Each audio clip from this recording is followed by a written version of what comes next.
Келли отвела со лба спадшую прядь волос и со вздохом понесла в кухню поднос, уставленный грязной посудой. Потом вернулась в обеденный зал и стала протирать влажной тряпкой покрытый клеенкой стол, прежде чем приступить к раскладыванию чистых приборов. Был полдень, самое тяжелое время дня. Большинство столиков было занято. В основном завсегдатаями семейного ресторана Мод Колтон являлись одинокие холостяки, дважды в день приходившие отведать настоящей домашней пищи и послушать болтовню Фанни Монро. Это была их кухарка, и хотя она не отличалась привлекательностью и весила под 200 фунтов, мужчинам нравилась седовласая толстушка с веселыми лучиками морщинок вокруг глаз. По нескольку раз на дню она покидала кухню, чтобы поприветствовать посетителей и перекинуться с ними парой слов. Миссис Колтон не одобряла понебратскую манеру ее поведения, но она была слишком умна, чтобы раздувать из-за этого скандал. Фанни Монро считалась лучшей кухаркой в городе, и ей не хотелось ее лишиться. Келли убирала только что освободившийся стол, как вдруг заметила, что в зале воцарилась непривычная тишина. Оглянувшись через плечо, он поняла причину внезапного затишья. В дверь вошел Калеб Страйкер. Девушка расстроенно покачала головой. Что за денек? Сначала пришел Ричард Эштон и начал, с мерзкой, липкой, ухмылочкой, приставать к ней со своими непристойными намеками. Теперь этот Калеб Страйкер. Вспомнив, что накануне наградила его оплеухой, она почувствовала, как вспыхнули щеки. Неужели он пришел поквитаться, мелькнула неприятно кольнувшая мысль. Этого еще не хватало. С пересохшими губами она наблюдала, как красавец-метис подходит к свободному столику. Мускулистое тело двигалось с грациозностью степного волка, вышедшего на охоту. Одет он был, как и вчера, в серую майку, облегающие штаны и высокие мокасины. Не обращая внимания на произведенное на присутствующих впечатление, он швырнул шляпу на стул рядом со своим и потянулся за меню. Казалось, он не заметил и Келли, но у нее появилось странное ощущение, что он не только знает причину возникшей тишины, но и успел прикинуть точное количество находившихся в зале. А все его глаза, подумалось ей, его холодные острые серые глаза. Как не хотелось подходить к нему, чтобы принять заказ. Она не желала больше видеть этого ненавистного человека, не желала общаться с ним по какому бы то ни было поводу. Когда он отказался дать ей деньги, обещанные ее матери Дунканом Страйкером, все мечты девушки пошли прахом. А она так надеялась, что сможет навсегда уехать из Шайенна и начать новую жизнь в каком-нибудь городке, где никто ничего не знал о Лейле Макгир. Чтобы немного потянуть время, она положила на чистую клеенку новые приборы, тщетно надеясь, что из кухни появится Фанни и обслужит неприятного клиента. Ничего. Придется метису подождать. Не развалится.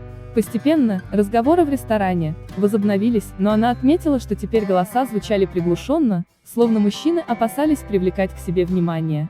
Все из-под бросали на Страйкера любопытные взгляды, как бы желая удостовериться, так ли опасен этот человек, как о нем говорили, и действительно ли за последние 8 лет он прикончил своими руками с десяток преступников. Собрав волю в кулак, Келли подошла к столику наемника. «Что желаете?» — спросила она вежливым голосом. Калеб поднял глаза. Узнав девушку, ударившую его накануне, он сдвинул брови. «Днем, значит, ты тоже работаешь, а не только по ночам», — медленно протянул он. Кулаки Келли непроизвольно жались, от шеи к щекам хлынула жаркая волна. «Я не уличная девка», — очень тихо, чтобы никто не услышал, прошипела она сквозь зубы. В скептической издевке черная бровь изогнулась дугой. «Да? А я подумал, послушайте, мистер, вы будете заказывать, или нет? Бифштекс. С кровью?» Она метнула на него быстрый взгляд. Дикарь. Самый настоящий дикарь. Удивительно, как это он не потребовал сырое мясо. Крутанувшись на каблуках, она быстро направилась в кухню. В эту минуту ей больше всего хотелось выцарапать ему глаза. Проклятие! Одним своим видом он умудрялся вызывать ее раздражение. Калеб сидел, откинувшись на стуле, и наблюдал, как юная официантка движется по залу, принимает заказы, протирает столы и уворачивается от нескромных рук. С ней многие пытались заигрывать, и даже откровенно флиртовать. Но она, как заметил Калеб, никак не реагировала на приставания, только иногда краснела. «Забавная проституточка», усмехаясь, подумал он. А может, это у нее такой стиль, каждая завлекает как может. Подавая бифштекс, девушка намеренно не смотрела ему в глаза. Еще раз подошла к его столику только за тем, чтобы налить ему кофе и выяснить, не нужно ли чего-нибудь еще. Он отрицательно покачал головой, забавляясь видом гневного личика. «Черт побери! Это ему следовало сердиться, но уж никак не ей. Без всякой причины подняла на него руку, а потом умчалась так быстро, словно по пятам гналась дюжина чертей. Бифштекс был именно таким, как он любил, толстым и недожаренным. На гарнир много хрустящей картошки. Бисквиты оказались пышными и горячими. За последние месяцы он отвык от такой вкусной пищи. Он удовлетворенно вздохнул. Как хорошо, что никуда не надо спешить. Черный кофе был душистым и крепким, и чтобы досадить официантке, он заказал еще чашку. Как там ее зовут? Келли? Кажется, так. А какая, впрочем, разница? Ресторан постепенно пустел. Завсегдатаи возвращались на рабочие места. И вскоре там остался только Калеб, неторопливо потягивающий третью порцию кофе и разглядывающий девушку. Сегодня она выглядела несколько иначе. Волосы стянуты на затылке в аккуратный пучок.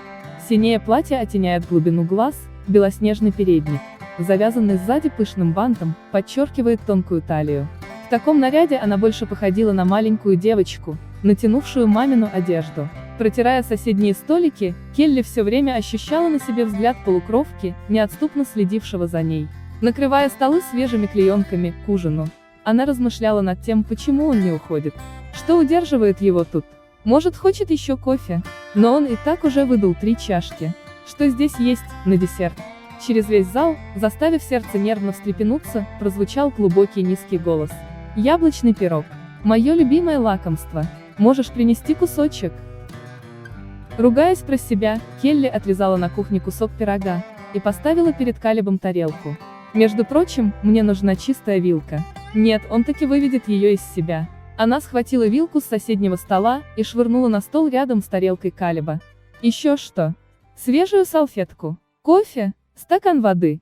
Чашка кофе не повредит. Спокойно согласился Калеб, растягивая губы в медленной усмешке. В крайнем раздражении, она налила кофе, и чтобы не видеть больше его мерзкую ухмылку, ушла на кухню. «Все разошлись?» — спросила Фанни, деловито засовывая за ухо выбившуюся прядь. «Не совсем. Наемник еще сидит». Келли вымыла руки и обтерла их об передник. Похоже, собирается просидеть тут весь день. «Наемник?» — Фанни свела брови на переносице. «Какой еще наемник? За вторым столиком. Он что, пристает к тебе?» «Нет, дело не в том, о чем ты думаешь». Фанни уперлась мощными кулаками в круглые бока и подозрительно уставилась на Келли. «На что это ты намекаешь, милашка? Он, так?» «Ни на что». Фанни кивнула. «Понимаю. Он хорош собой», — промурлыкала она. «Высокий, плечи широченные, бедра узкие. Мне всегда нравились парни с широкими плечами и узкими бедрами». Келли в недоумении взглянула на толстуху. «Ты о чем?» «Это, конечно, Калеб Страйкер. Я еще в окно заметила, как он вошел в ресторан. Сколько же я его не видала? Лет 12, наверное, никак не меньше. Видишь ли, детка, когда-то я работала у Страйкеров, готовила на всю семью. Но когда хозяйка померла, я ушла. А что до мальчика? До такого ни одна женщина не сможет позабыть». «Что ты говоришь? А вот я как раз больше всего хочу его забыть», — возмущенно воскликнула девушка. «Я иду к себе, вернусь к ужину. Не волнуйся, солнышко, все будет в порядке. Только смотри, не запаздывай». Калеб доел пирог и выпил последний глоток кофе. Интересно, что задержало девчонку на кухне. Она еще не подала ему счет.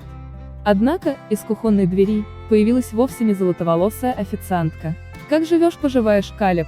«Фанни». Он порывисто поднялся и хотел было протянуть ей руку. Но толстуха мгновенно заключила его в мощное объятие. «Рада, что ты вернулся, мальчик». «Спасибо, Фанни». Калеб широко улыбнулся. «А ты ничуть не изменилась. Как шли дела?» Она похлопала себя по огромному животу. «Как всегда, отлично, как же еще?» «Знаешь, я никак не могу прийти в себя, что вижу тебя здесь, живым и невредимым. Я и сам не могу поверить, что нахожусь тут», — хохотнул Калеб. «Мне так жалко твою мамочку. Я помню, как ты ее любил». Калеб медленно кивнул. «Ты что, приставал к моей девочке?» «Еще не хватало. Я зашел пообедать, вот и все». «И все же, чем-то ты ее достал. Будь с ней подобрей, слышишь, парень? Ей и без того много пришлось пережить». «Кому не пришлось?» Негромко пробормотал Калеб.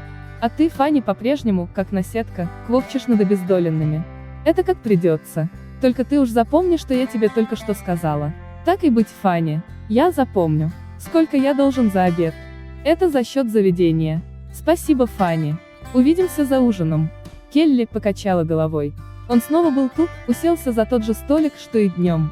Конечно, это не имело никакого значения, многие одинокие холостяки питались в их ресторане. Но все равно, его присутствие раздражало, действовало на нервы. Так или иначе, ей казалось, что он приходит сюда просто для того, чтобы досадить ей. Она, как могла, притворялась, что его как бы и нет в зале, старалась избегать его взгляда, но постоянно чувствовала его на себе. Совершенно сбитая с толку, смущенная до нельзя, она пролила на колени Милта Дугана стакан воды. И тут же уронила на пол тарелку, с только что приготовленным ужином. Дело кончилось тем, что она неловко поскользнулась, и попала своим передником, в суповую тарелку господина Поула. Никогда в жизни она не была так неуклюжа, даже в самые первые дни работы. Когда она подавала ужин Калебу Страйкеру, лицо ее горело от нестерпимого стыда. Но даже в этот момент от ее взгляда не укрылась усмешка в его серых глазах. Обстановку накалило еще больше то, с каким подчеркнутым вниманием он подхватил стакан, который официантка ставила на его стол. «Что-нибудь не так?» Раздраженно бросила она. «Да нет, милашка, просто ты мне кажешься несколько нервной и суетливой, а я сегодня уже принимал душ». Как это ни странно, перед внутренним взором Келли тут же возник образ гибкого мускулистого тела под струей душа, и в ее животе что-то быстро перевернулось. «Что вам еще подать?» — спросила она, сознавая, что голос срывается на мерзкий визг. «Ничего». Она с облегчением отвернулась от его столика и снова поскользнулась на луже воды, которую не успела вытереть. Руки нелепо взметнулись вверх, ноги некрасиво расползлись на скользком полу. Она проделала несколько судорожных и довольно нелепых движений, чтобы сохранить равновесие, и плюхнулась прямо на колени индейца. В эту секунду ей хотелось умереть. Вокруг раздавался мужской хохот, а она беспомощно била руками по воздуху, стараясь как можно скорее подняться на ноги. Какой позор! Ощутив на талии сильные руки метиса, она поняла, что он помогает ей подняться. Но на его губах тоже была широкая улыбка. Звук его гортанного смеха обволакивал ее, словно тягучий степной мед, и нельзя было не признать, что он не был ей так уж неприятен. Келли вывернулась из крепких рук, взглянула в смуглое лицо, а рука уже взметнулась для удара.